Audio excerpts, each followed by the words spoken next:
Welcome to part 2 of the amazing transcontinental winter train across Canada. And in this morning, we had arrived to a alpine town called Jasper, located amid the Canadian Rockies. Leaving behind this beautiful small town, I was welcomed to my new cabin. However, before I had a chance to do a room tour, I was called upon for lunch serving. Here I had the choice of soup or juice and 3 entries to choose from. Soup of the day was chicken noodle soup. Is that you, Campbell? Hours into and out of Jasper along the Canadian Rockies surely provide that extra eye candy you can enjoy over your food. Smoked salmon flatbread. By the way, is melon for lunch a big Canadian thing? You'll get to see more of them. Though more luxurious, tables felt smaller than Amtrak, so this was the best I could do with my camera within my comfort zone. But regardless, boy oh boy, astonishing. And I never thought such a day would come, but Amtrak's brownie was no longer the best in my life since this day. On my way back, I came across an empty 2-people cabin. Tucked away on top is the upper bunk bed, and upon entrance are 2 simple chairs. Facing them is a sink with a cover that doubles as a tiny table, and behind that wall is probably the lower bed, but probably. Best part is the chair can be moved to your liking, and the toilet is behind the door for some privacy. Awesome. Now, onto my cabin. Outside is these thick curtains, just like berth class seat, and inside a sliding door that can be locked from inside. By the mirror, we got tissues, cups, and small towels, and what appeared to be a shoe compartment, or that's how I used it at least. Next to it, a dedicated luggage space and extra towels. A sizable chair for one by the wall, a compartment pocket, and a hidden space. On top are coat hangers and a fan, which would have to double as a hairdryer as there's none in the room, and 2 outlets compared to 0 in the berth, and a mirror as well as ceiling light control. Of course, don't forget the attendant button, and the ventilation can go from silent to full AC. The sink and a cover, which is a bit too small to double as a desk. Whoa. Angry but working faucet, decently warm water, and drinking water which tasted fine. And of course, the toilet. Ta-da! And last but not least, the bed. However, it is a sizable single piece that comes down as a whole, which covers pretty much the whole room. So I'll show you this when it is time for bed. To give you an update, I'm about right here in Jasper, and I got whole 3 more days to go to Toronto. Exciting! As I said, hours into and out of Jasper is the scenic highlight. I probably could have scored the most scenic shot if I was in the lounge car, but regardless, it was still a sight. Of course, the lounge car would not provide the privacy I have here, so it'll come down to preference. Now, as I spent the time for myself admiring the scenery, I noticed one thing. I'm sure each car and room will vary, but keep in mind that some of these cars are well over a half-century old. As we moved away from mountains, quickly and surely the landscape was changing. Mountains were only in far distance, and houses and sheds were becoming more frequent. Soon enough, it was time for dinner. Choice of steak, fish, chicken, or veggie, along with something mushroom soup and beef tenderloin. Ooh.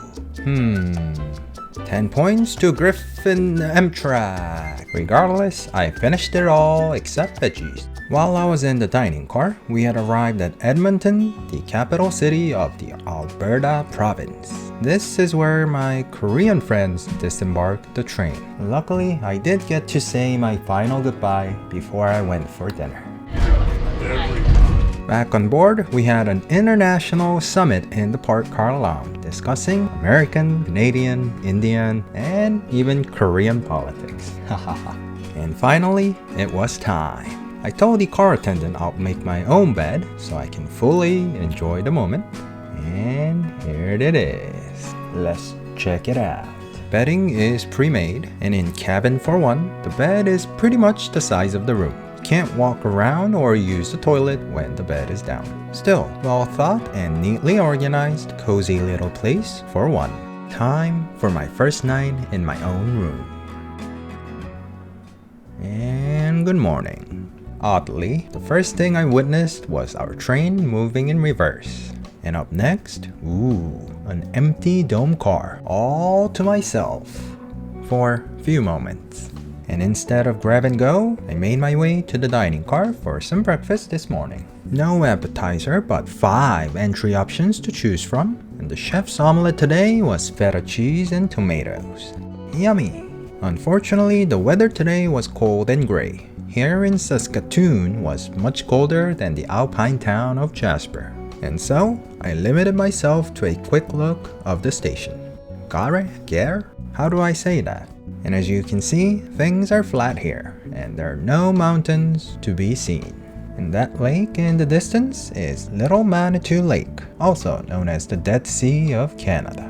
And as usual, I was spending time by myself. Meet Bronwyn, my new best Canadian friend. Bronwyn and I sat in the dome car and attended a lecture. We're doing 18 hours a day and Quick question, mini heart attack. And a little later, he's got a mouse.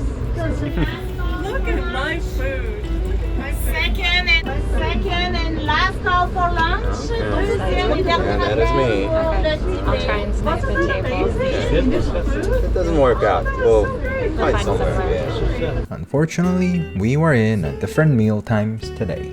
And so, beef, seafood, turkey or salad, veggie stew, and ginger beef on rice with melon. Once again, lightly breaded with chewy texture. It was great. And vanilla ice cream for dessert. Perfect. And the one that has the highest value, that person gets to go first. Ready to Scrabble? No, thank you. It's just a little car. Yeah. I got that when I was 16. I realized, as fun as Scrabble is, it probably isn't the best board game for YouTube's sake.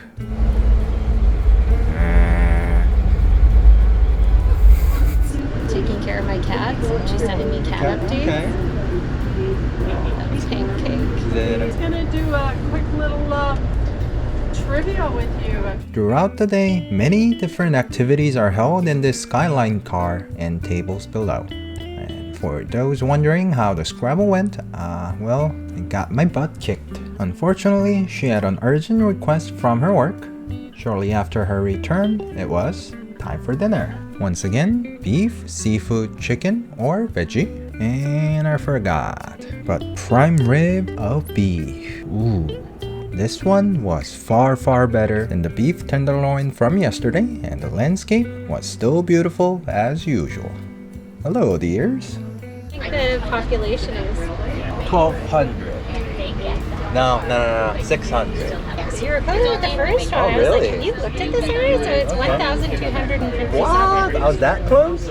Yeah. And afterwards, we were back to the dome guessing population of passing towns, taking photos, making my first boomerang, and talking throughout the evening. And eventually, it was time to say goodbye.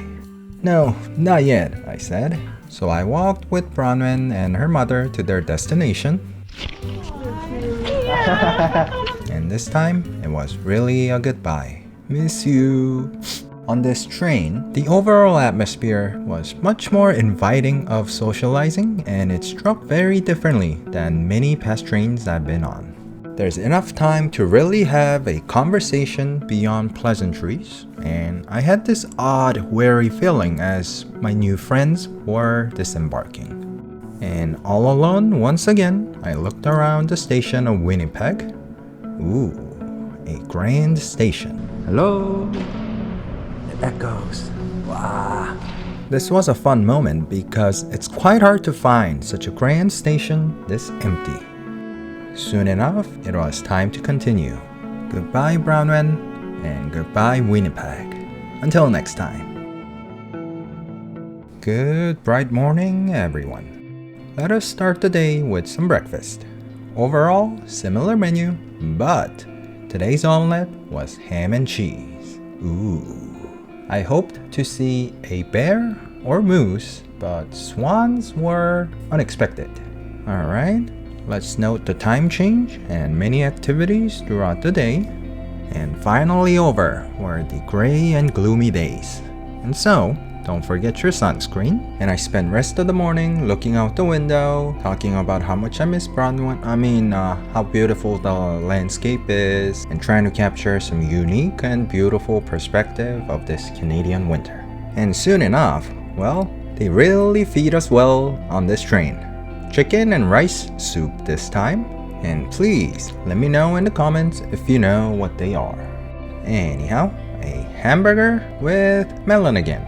But a burger without cheese. That's from American standard. Let's find out what it has to offer. Perfect minus cheese. And chocolate ice cream this time. Afterwards, well, I wasn't joking when I said don't forget your sunscreens. While I was enjoying my photosynthesis, the train arrived at a town called Horampane. This is a small town with town population of 900 people. 900. And by now, we had not only caught up, but were running ahead of schedule. So, we were given a whooping 2.5 hours to explore. So, I spent time counting number of cars versus trucks, walking by the locomotives. Needless to say, this is a unique opportunity.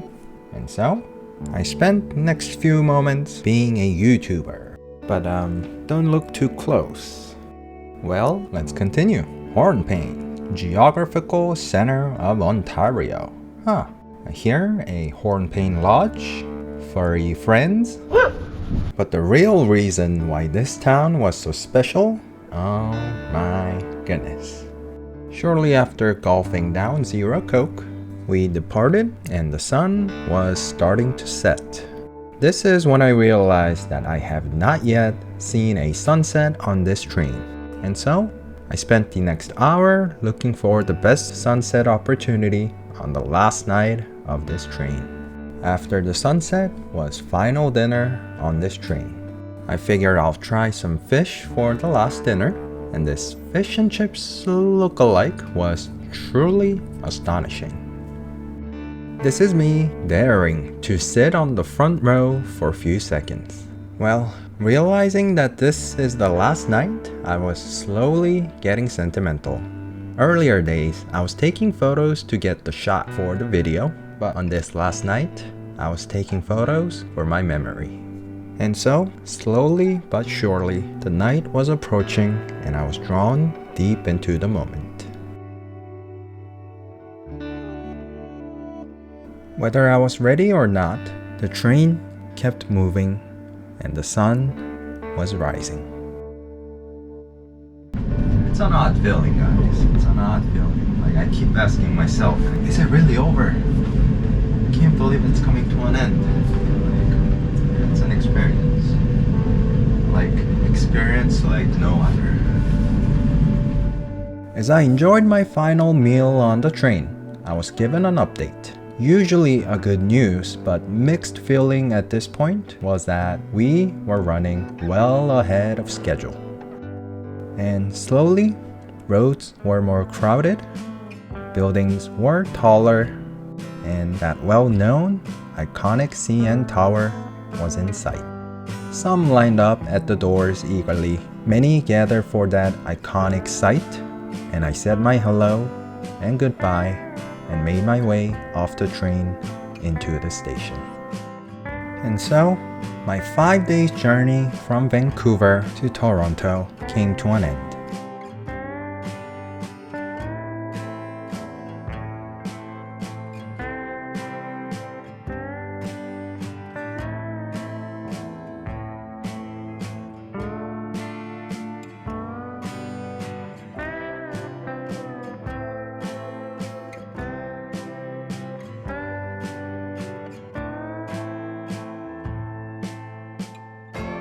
This journey still holds a special place in my heart, and I hope to return one day.